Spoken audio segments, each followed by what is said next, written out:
Okay, I'm gonna start with the snapshot tracking stuff. So this is kind of where things get a little bit more complicated. And actually, let me start with something else. Another big deal in Btrfs is reference counting. This is in the original plan. It's kind of changed a little bit, but the big thing is no more tracking what we call cow only or unshared blocks.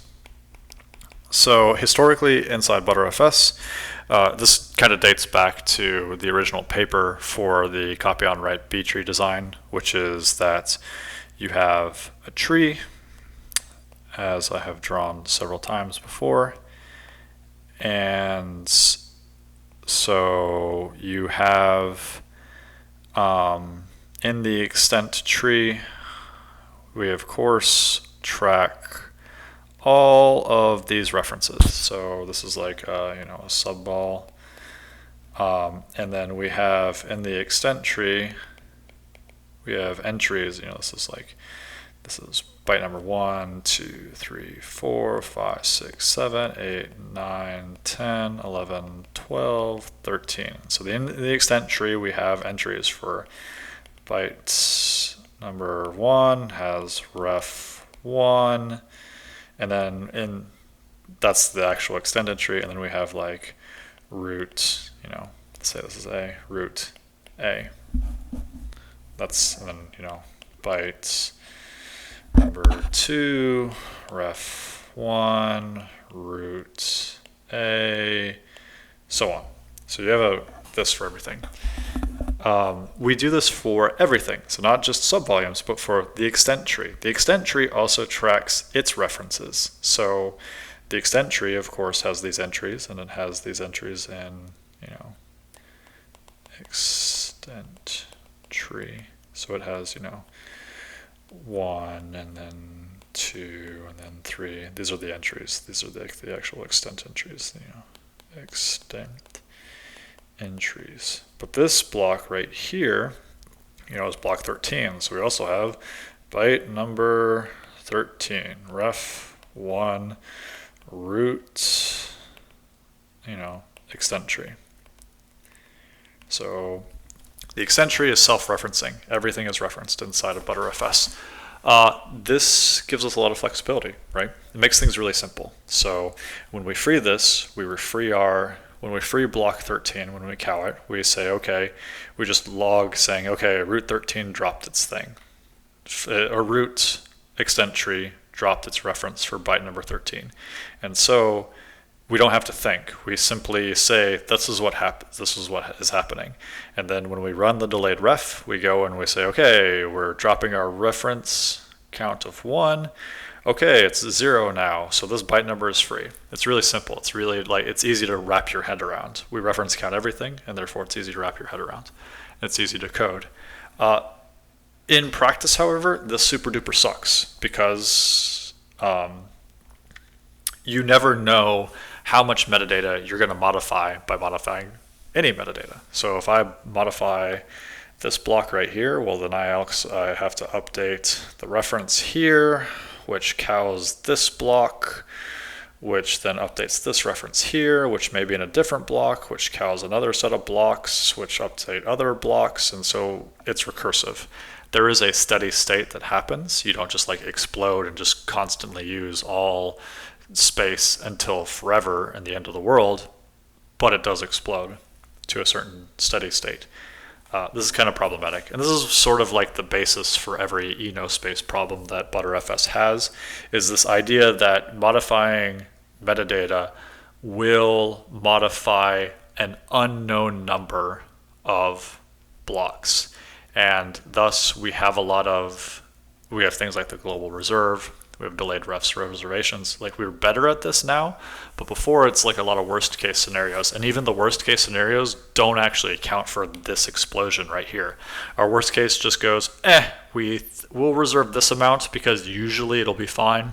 sometimes it's not. Like at first, the first modification is going to be drastically over our worst case reservation.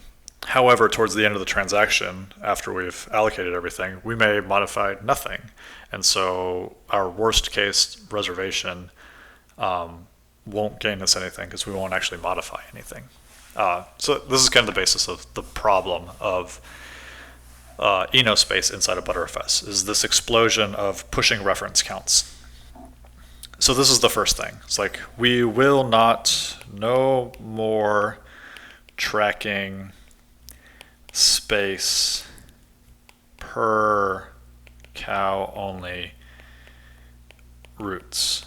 So no longer will you add a reference count for anything the extent tree owns. This helps a lot. So when we cow this guy, we'll generate a delayed ref, and we'll cow this guy, and we'll generate a delayed ref, and suddenly our worst case counts are right, because for every block we modify, we already know, we reserve that amount, and that's how many entries are going to be added to the extent tree. And if the extent tree has to allocate blocks to modify those, to do its copy on write, it's going to be okay, because it doesn't have to modify extent entries for that block anymore. This works because cow-only roots keep track of themselves. Like, cow-only roots can't be shared. So when we free this guy, we don't need to do the reference counting to know that we freed it. We know we freed it. We know it's going away because nobody else can refer to it. So we know that all we have to do is pin this down, and we can reuse it in the next transaction. So there's nothing fancy we have to do. We can go ahead and add this to the free space tree, and we're good to go. This affects everything, like the extent tree, the checksum tree, the free space tree. Like, all of these trees are tracked in the extent root. So anytime you modify anything, it has the potential to drastically over allocate a lot more than you could ever predict. You simply cannot predict what the effect is going to be. I can hear people in the background being like, well, why the fuck did you do that? That's stupid. Well, it's actually really simple. The reason Btrfs has really efficient snapshots is because of this reference counting thing. And to make it nice and easy to wrap your head around, we reference counted everything. It makes it really nice. It makes it really easy. It gives us a lot of benefits of being able to do backref lookups, the simplicity of the code. It's nice and easy and kind of fits into your mental model well. Unfortunately, it has this kind of glaring problem. So no more doing that. So this will really cut down on our delayed refs explosion, because we don't have this knock-on effect of needing to modify a lot of other extents and thus cow even more blocks. So that's the first thing. This means that the free space tree is now mandatory. So fs tree is mandatory, because the way we used to, and the way we still do sort of, track free space if you're not using the free space tree, is we look for gaps in the extent tree. So the extent tree can say byte number 1 is allocated, and then it could say byte number 50 is allocated. So we know we know 2 through 49 is free because it doesn't show up in the extent tree. We can no longer do this because we don't track everything. So the free space tree absolutely has to be used, because it's going to be the ultimate authority of what is free on the file system. The other thing we lose with this is we no longer know exactly what is used on the file system. Because we're no longer tracking the extent tree, we don't know where the extent tree blocks are without walking the extent tree. Consequences of not tracking everything. No more backref lookup. We can't do backref lookups anymore. You have to walk every, Lord and have mercy, my handwriting. tree. This doesn't necessarily matter, except, this is okay. Okay, except, Lord, relocation. Again, I'm changing relocation, so I'm changing this. This is changing. So it doesn't matter. The remap thing doesn't depend on this, except that I do need to know what is in use. So if I don't know where the extent blocks are in use, how do I know if they're in my block group and if I can relocate them? Well, simple. The solution for this is the free space tree in reverse. So like I said, we use the extent tree to figure out where there is free space in the file system or in a block group. We can use the inverse of the free space tree to figure out what's actually allocated. It's a little less clean because in this case, we don't know who the blocks belong to. We just know that they're in use. For our purpose, for relocation's purpose, that's okay. Because again, the new relocation remapping, it doesn't give a shit about who owns what. It's never going to modify the metadata. It just wants to copy the known allocated space into a new location and tell you where that new location is to get it. So this is okay. 2, the problem is scrub.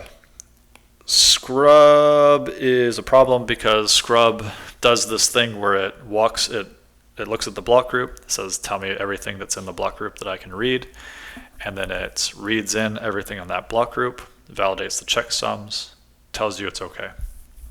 This isn't really nice and clean. We cannot do this with not tracking the extent tree allocations. And this is like one of those big trade-offs. Having the extent tree having the extent tree track every single allocated block has really bad side effects, as shown here. But the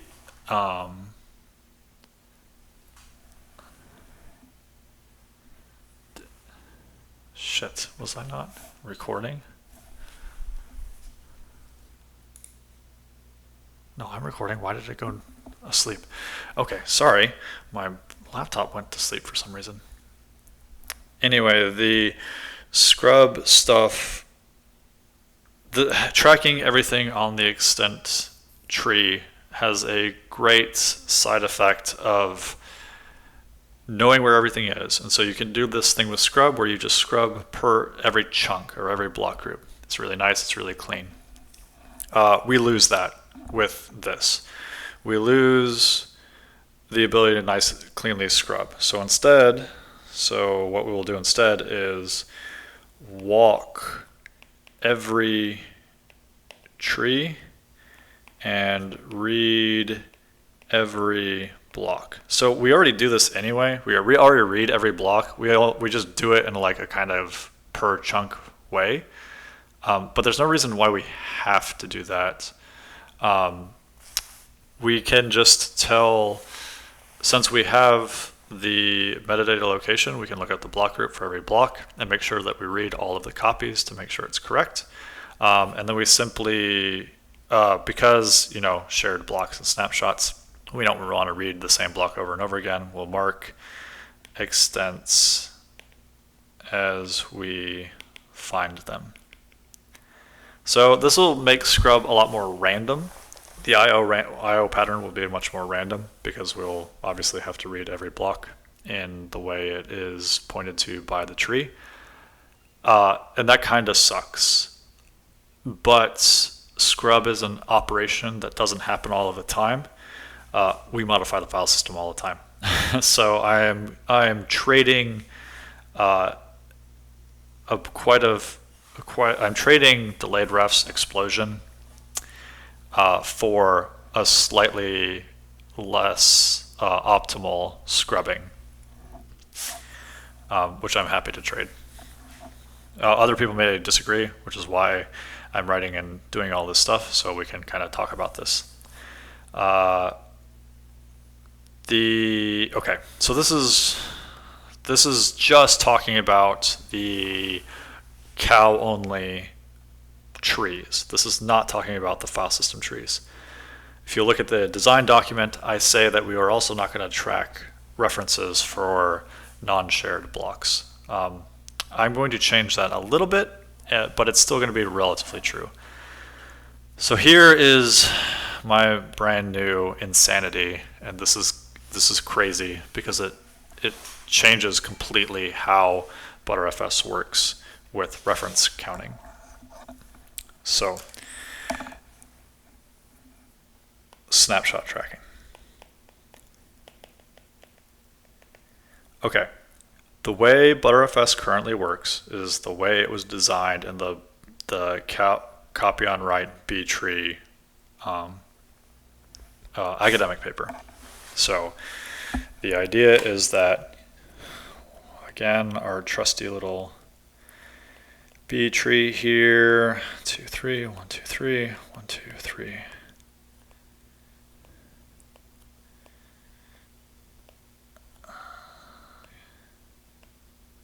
All right, so again, 2, 3, 4, 5, 6, 7, 8, 9, 10, 11, 12, 13.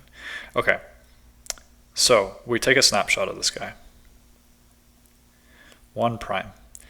We completely copy. So this guy now points to all of these things, right? What happens at snapshot time is we copy this block and we push our reference to every block that this guy has, this guy points at. So like before, we have in the extent tree, we have 2, let's do this, byte number, and then refs count. And so we have, 2, 1, 3, 1, 4, 1. And then after, we have, 2, 2, 3, 2, and 4, 2, because this one has, I should probably call that like A and A prime. So this has A, and this is A prime. Maybe I do A prime, A prime, A prime. Now, we don't change any of this level. This level does not get changed because we don't want to walk down that far. And because A prime doesn't actually point at those yet. It points at 1, 2, 3, and 4. So what do we do as we walk down? What we do as we walk down the tree is when we copy on write. So at this point, at the snapshot time, we save the generation. So we have snap gen of, say, 3. Let's say all these generations, like gen 1. So they were created at gen 1 time, and then we did some shit, and then gen 3, we created this. So this one says gen 3. All right. So as we're walking down the tree, we say we're going to cow down. We're going to cow down this way. We'll say from A prime. So we get to block 4, and we do update ref for cow, which look up the extent ref for 4. So we pull that up. So we have, which is, gets you a count of 2. So we know it's a count of 2. Because we are coming through and we're counting this, and we don't own it. That's the other thing this checks, is like, are we the owner? So A, like the owner of this is A because that's who created it, but we're A prime. So we do a Btrfs inc ref on 4. What Btrfs inc ref does is it walks through every fucking node on this guy and pushes our reference to the whole, all the blocks down here. So now we have 11 has a count of 2, and it has A, and whatever. You don't need fancy things, I'm explaining it. Yeah, and it has A prime. And then count 12 has 2, has A prime. And 13 has 2, has A, and has A prime, right? And now we say we're going to go to 13. 13 we're going to cow, and this is where we'll drop our reference. We'll say, after it's done, we'll say, okay, we get, we get like 13 prime here, right? That's going to be the new guy.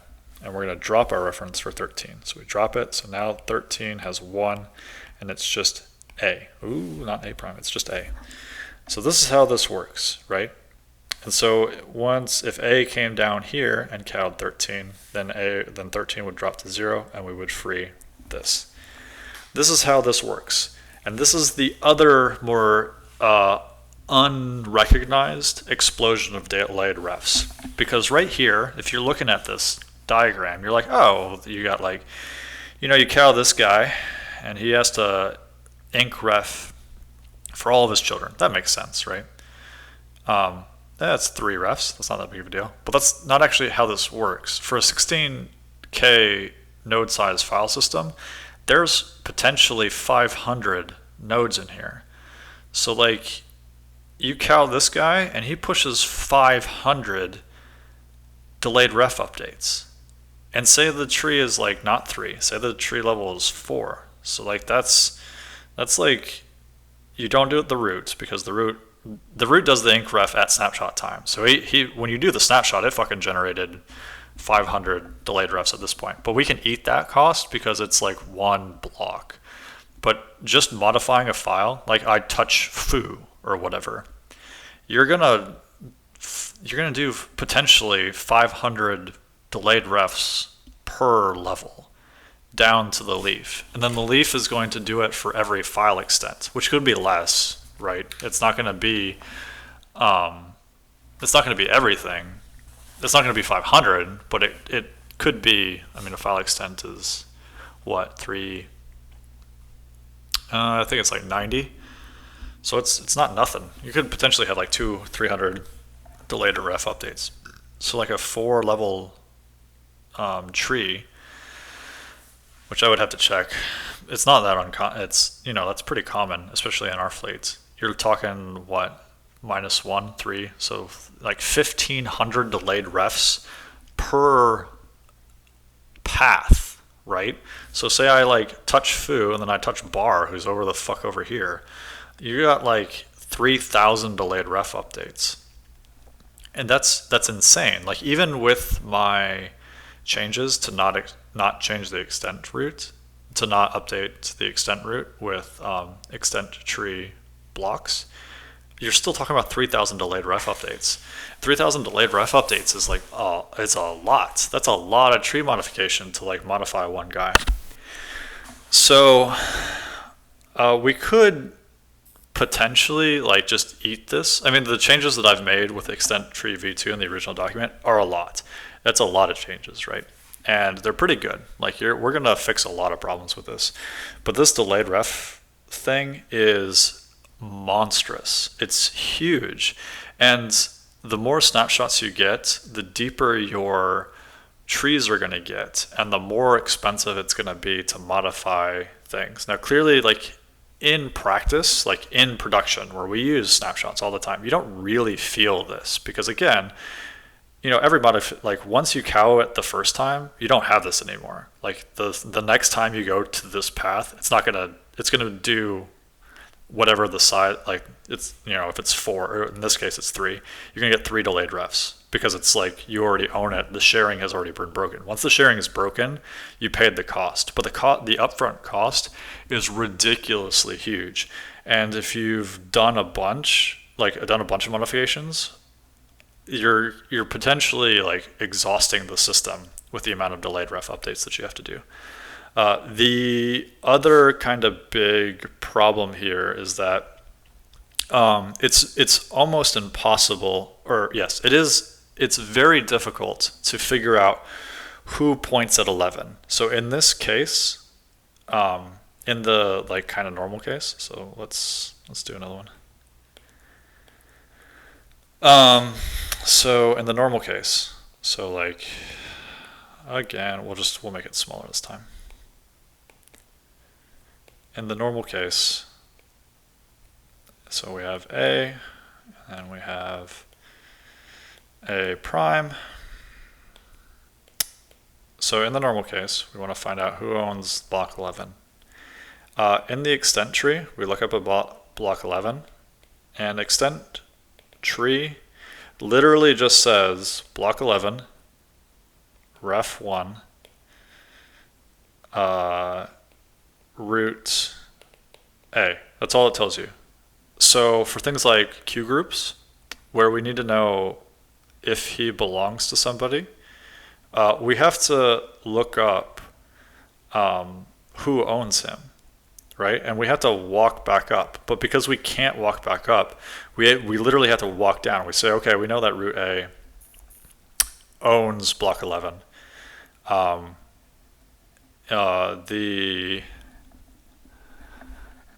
We know the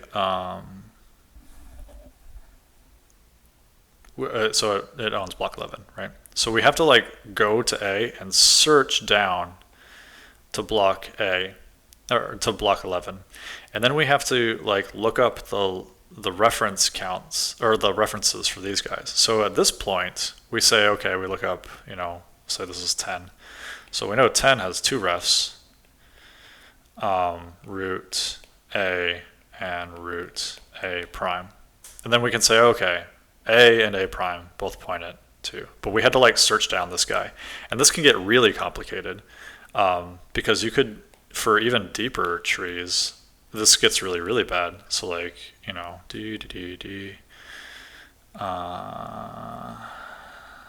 so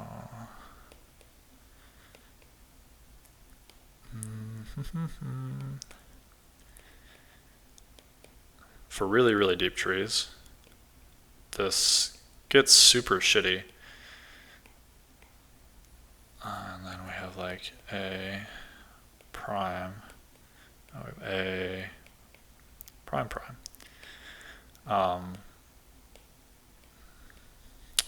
But say like we took a snapshot of, like we want to find this guy, right? But we snapshotted down here. So now like we have this guy that does this, but then he still points at here. And then snapshot was of A prime prime, so he points here. So this guy still just shows, since we didn't change this path, he still just shows, let's call him 12. Like 12 still just shows ref of 1, root A. And so we search down through here, and we've got to look up this guy now. So we have to look up all of these, like this guy and this guy. And so we look this guy up, and we say, oh, okay, he's pointing at these two blocks. And so I have to look up this guy, and then, oh, he's pointing at these blocks. And so these lookups are all searches. So looking up, is this guy still shared, is a hugely expensive operation, because we have to do lookups, look up this way, which searches down this tree, and does extent tree lookups, because we have to look for the full back ref things. I'm not going to explain full back ref. Anyway, we have to look at the extent tree. We have to search the root. We have to search the extent tree. We have to search the root. We have to search the extent tree. Search the root. Search the extent tree for all of these things. So 2 searches per level. This ends up hugely expensive, and you have to do it to see if they're shared or exclusive for. God damn it. Shared or exclusive for quotas. Okay. This is super shitty. It's kind of the reason why, this is the reason why we don't use Q groups at Facebook yet because I haven't had time to sit down and like make this not suck. So in order to solve this problem right here, I started thinking about how we can avoid doing this dec ref or this inc ref thing. How can we figure out how to, if we're going to cow down this path, I want to only push a reference for this guy and for this guy and for this guy. I don't want to have to push references for everything this guy points at and every guy underneath it potentially points at. So, to get to the meat of this, I have new snapshot tracking tree. What we do for, so every block has the owner, which is the root object ID of who created it, and it has the generation, the trans ID when we were created. The trans ID is what we need to know if we've cowed. The root object ID is the owner. This is really easy, simple stuff, right? What I started thinking about is how I could track, instead of pushing down when I cow down. So like instead of when I cow this guy, pushing down my reference to all of my children, how could I delay that operation? And I came up with some ideas, but they all kind of like had these weird drawbacks. So I started thinking about like, what if we just didn't? Like, what if we just didn't, right? Because the only reason we care is knowing whether or not we can free this block. So because with cow, we just want to like allocate a new block and free the old block. And we can't just free the old block if it's still being referenced, which is why we have reference counting, right? Like it's really simple. But we don't actually need to keep track of its reference number because we kind of already have all of the information that we need because we have the generation number and we have who owns it. So, and we have the last time we were snapshotted. So usually, like right now, that's how we determine if a block can be shared. So we say like last snap equals 10. So if this block is 11, we know it can't be shared because it was created after it was snapshotted. So we know that only I own this thing. But if this one's 9, or hell if it's 10, we know it's potentially shared, right? And so we have to do the big lookup thing. But what I want to do is no longer reference count and no longer have reference count entries in the extent tree for treed blocks, whether they're shared or not.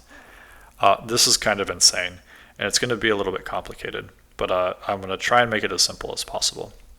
So the first thing we do is track snapshots in a new tree. So what we are going to have is we're going to have a key.object ID is the root.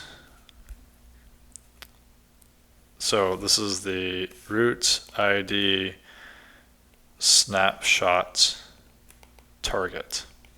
And then key.offset is snapshot object ID, and then have an item with a generation, snapshot generation. Okay, so what that means is that, again, I have drawn so many trees today. So we have this, we have A. When we snapshot A with A prime, we get a new entry. So like key, I will learn how to write eventually. Key.object, say it happens at 10. What the fuck was that? 10. So key.object ID equals A, the root ID for A. Key.offset equals A prime, and then generation item gen equals 10. Okay. Now, from here, we can tell, from here, we build a graph to tell us where all of our references are. So, all of these guys, say they all have a generation 10, gen 10, gen 10. The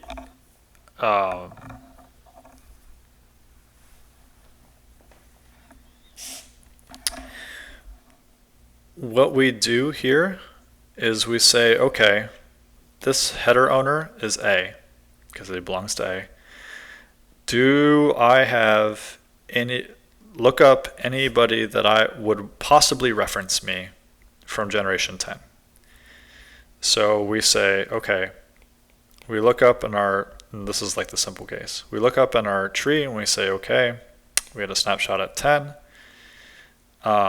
So we know that A and A prime. So we have A and A prime are potential references of our block. Okay, and so we can do this everywhere, right? So if we do like, so like we do this, but if we do like A prime prime at like 11, right? So we can look up, we can follow this graph because we can say, okay, our owner is root, and we have like a link of at gen 10 to A prime, but at A prime we have a link at gen 11 to A prime prime. So we can follow this all the way up and say, okay, at this point, this block right here has A prime, A prime, and A prime prime as our potential references. So what do we do to figure out if we are actually referenced? So what happens at cow time? So cow time, okay, again, A.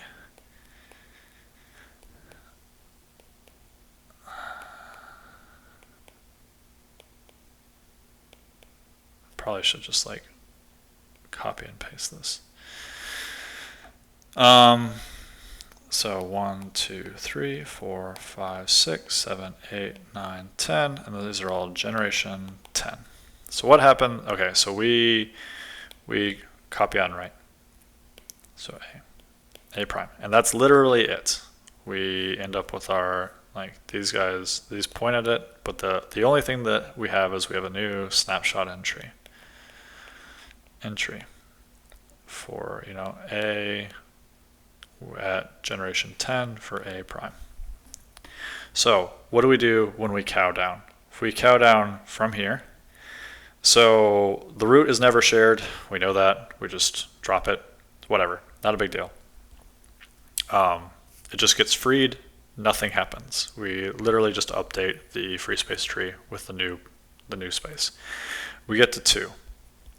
So 2, it's like generation is less than last snapshot. So we look up, we get a count max references, and this is where we count this. So we get 2. Now what we do is we look for deletion records. Check deletion records. I haven't mentioned this yet, but this is how I'm going to track what's happening. Check deletion records. There are none, so we know that there's 2. Because we will only ever cow a block once, we cow this block. and we free our thing. So we unconditionally free our reference, or we unconditionally add a deletion entry. So we add blah blah blah, add deletion record for A. And then we go to 5, again, same thing, and 4, 5. So now we have a deletion record for 2 and we have one for 5. I can do a different color. So now I want to cow down to this block with A prime. So again, this block gets freed because it's unshared. We never share the root nodes. We get to 2. So 2 count max, which comes out to 2. Now look up deletion records. And this comes back to 1, and it is for A. It's not us, which clearly it wouldn't be. We won't have a deletion record for ourselves. That would be an error. So we know that it's 1, so we can free it. So we add deletion record for A prime. And actually, we don't even have to. We don't have to do anything here. We don't actually have to do this lookup. So like right now with ButterFS, we have to do the lookup thing. We actually just don't give a shit as long as it's less than, as long as the generation is less than our snapshot generation. We know we have to free it. So we know we have to add our deletion record. So this will actually happen at delayed refs time. So we will add the keep track of the deletion records, and once the deletion record count equals the maximum count, we know we can free it. We will have to do something here at level 0 because we point at data, right? And so data is different. Data we are going to actually have to reference count, and we're going to have to do something special here. But for shared metadata, this is all we have to do. And so deletion, oops, let's go back to this. So deletion records will be in per block group tree, per block group tree for meta only. Because this is going to be a little weird, but bear with me. And so it's gonna like key dot object ID will be byte number. The offset will probably just be 0 because I can't think of anything. I don't want to change the offset of the key while it's in there, so I think just 0 will make sense. Or well, we could put owner. Why don't we put owner in there? Just because, anyway, this is to be determined. But it will have a deletion count.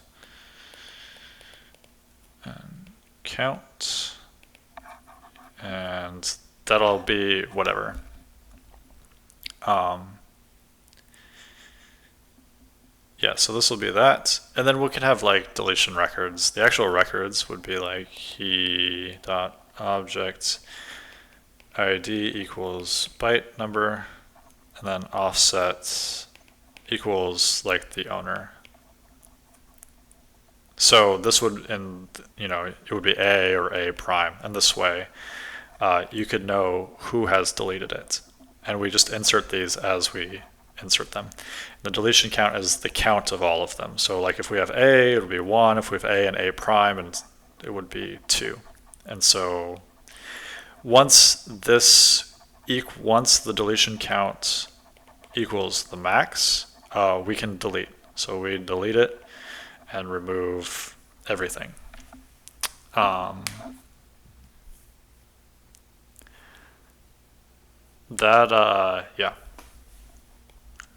So we delete everything. and that's when we free up the space. So what does this mean? This means that every cow of shared blocks generates one delayed ref. Our worst case becomes 8. Our worst case becomes our max tree level. So our worst case is no longer unbound. It is exactly how many blocks are in that tree level. So that is humongous. Like that will be a huge win for us. However, the other even bigger win, not even bigger, this is a big win because this affects every configuration. Every user of Btrfs will benefit from this. This makes queue groups way simpler because queue groups cares about two things. It cares about shared, or what we call referred blocks. Well, referred refers to all of them, but really what it is, exclusive. So this is only me, only this root. So referred will be like, say 8 meg or whatever, and say exclusive is 7 meg, which means that there's 1 megabyte of shared. So it's not actually shared, it's just referred. Getting this number sucks because of all the reasons I described before. If anytime we modify a block, we have to do reference lookups to see how many queue groups referred to that block and thus need to have the shared amount decremented, or the referred amount decremented. And did it go from having n to 1?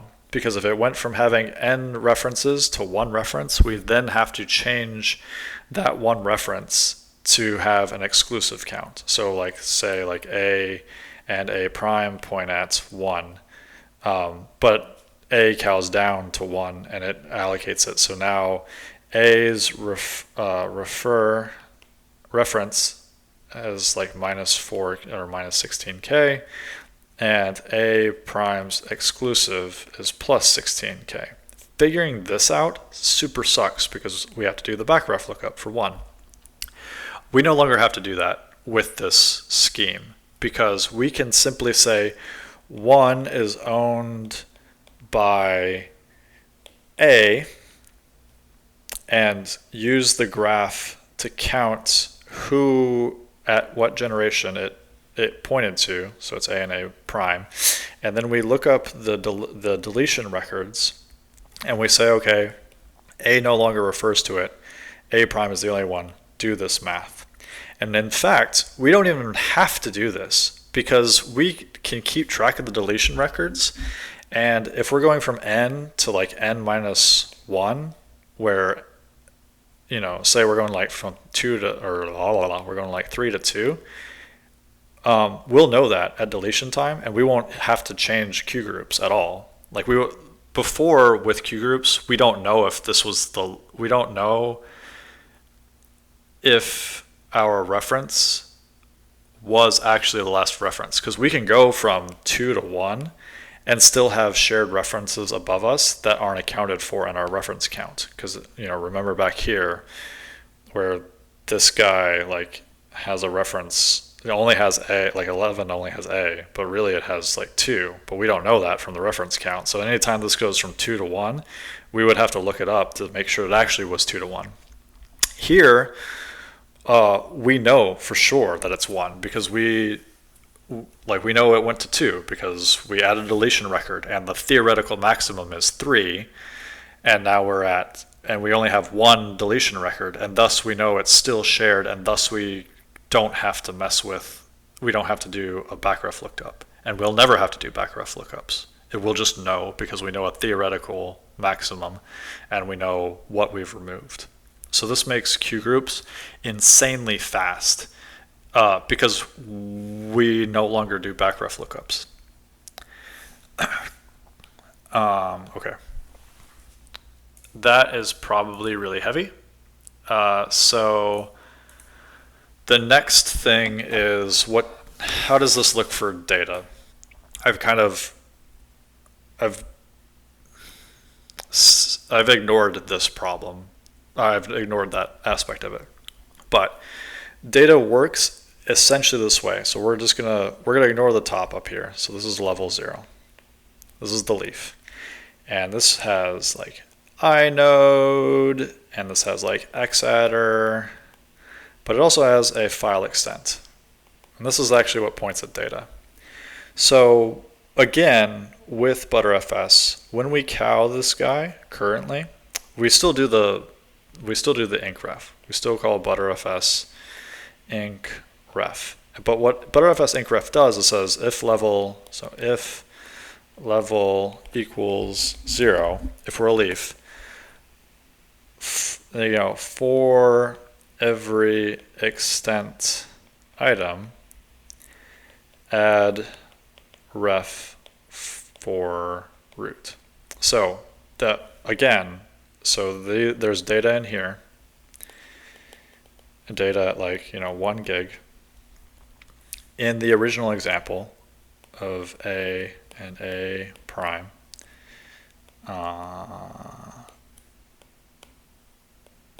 we do this and we cow down to here. When we cow this guy, we are going to incref add A prime to data extent. This makes sense, right? And because we often, we could just touch a file, right? And we still have to add a reference for the data extent. So that'll be the only thing that happens. So oftentimes we will push this reference to an extent that we're actually not touching and will never touch. Or not never touch, but aren't going to touch anytime soon because we're modifying like the inode, a time or some shit. And so we end up with this extent reference, which makes sense. How does this work with my snapshot tracking thing? It works similar to the metadata because we have a generation on the file extent. So shoot, I kind of have to back up here. Oh God. Sorry, this is going to be, all of that was really complicated. And now I'm going to have to talk about something else. Actually, I'm going to leave the data for another video because this is insanely difficult to, not insanely difficult, but it's a whole other ball of wax.